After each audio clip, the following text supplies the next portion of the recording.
Now, when it comes to diabetes, a lot of people know what it is. However, a lot of people don't know that there are a lot of complications. And today here on Medical Lounge, we'll be talking about one of such complications. The topic of discussion today is diabetic foot ulceration. You have to stay tuned, definitely, to find out what it is, how you can take care of it, and how to prevent the onset. My name is Oluwaseun Olusegun, and in the studio with us, of course, we have a seasoned specialist, like I always say. In the studio with us, I have Dr. James Fullwood. He's a surgeon and his specialty is podiatry. Yes, foot and ankle, right? Yes. Thank you very much for joining us today. Thank you for having me. So the topic, like I mentioned, first, what is diabetic foot ulceration? Well, diabetic foot ulcerations are a manifestation of chronically ill diabetic patients. Many times the diabetic patient will have symptoms of high blood sugar, like you said. But that blood sugar does something. That blood sugar sometimes affects the eyes, the kidneys, and many times the feet. One of the complications is called neuropathy. Neuropathy is when the patient can no longer feel their feet.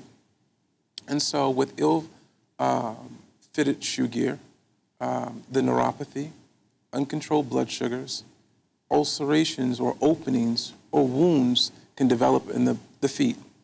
This leads to infection, hospitalization, and potentially amputation, and sometimes loss of limb or loss of life. A type 2 diabetic, as you know, they acquire diabetes because of unhealthy choices, poor lifestyle, gaining of weight, eating improper foods, and over time they develop that diabetes. So those are the people who can actually reduce their risk for diabetes, to reduce the risk for foot amputations and limb amputations, blindness in the eye. They can reduce that risk with healthy lifestyle.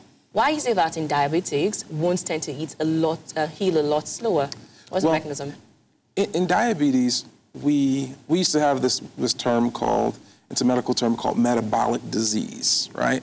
And in the medical world, there were all these different rationales for this metabolic disease, you know? Yeah. And then you have metabolic disease first, there were a little bit of diabetes and some diabetes. Here's the real issue. Okay. The issue is that the body can take but so much. It can take but so much salt, right? Yeah. It can take but so much sugar.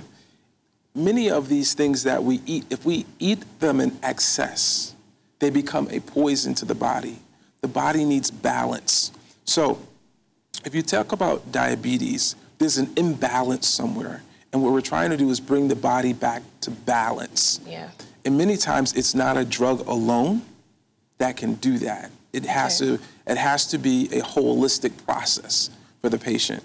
And many times as providers, we forget to tell the patient that this is a holistic process. The medicine will do its job, but you have to do your job too. I think that when it comes to wound healing, specifically, nutrition is key, proper nutrition. And many times, especially in Nigeria, you know, I do a lot of clinical speaking and work and meeting with people all across Nigeria. And I've found that eating is equated to health. Or if you don't eat, you get an ulcer in your belly. Actually, yes, yes. So some of these things, just because you eat, does not mean that you are healthy. Healthy, yeah. It's what you eat. The quality, the quality of what you eat determines your overall health. So diabetic foot ulceration, how can you prevent the onset? Proper shoe gear, controlling your diabetes, controlling your weight, making sure that you're following up, especially in Nigeria, with your endocrinologist. Okay. There are no podiatrists or foot and ankle surgeons in Nigeria. We're trying to change that right now. Sad. Getting the awareness out there. We're doing shows such as yours. Yes. We appreciate you having us on the set with you. But yeah, awareness, proper shoe gear, identifying the fact that you have neuropathy and making sure that you protect your feet once you know that you have neuropathy. And again, following with your primary care providers and endocrinologists.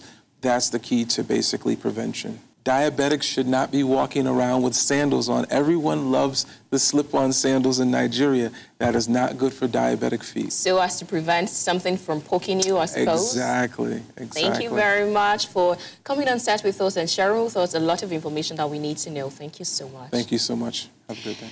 So that's all we can take here on Medical Lounge today, and we know that we will be back with more episodes to teach you, to educate you, to inform you on your health. As always, health is wealth, so please take care of yourself.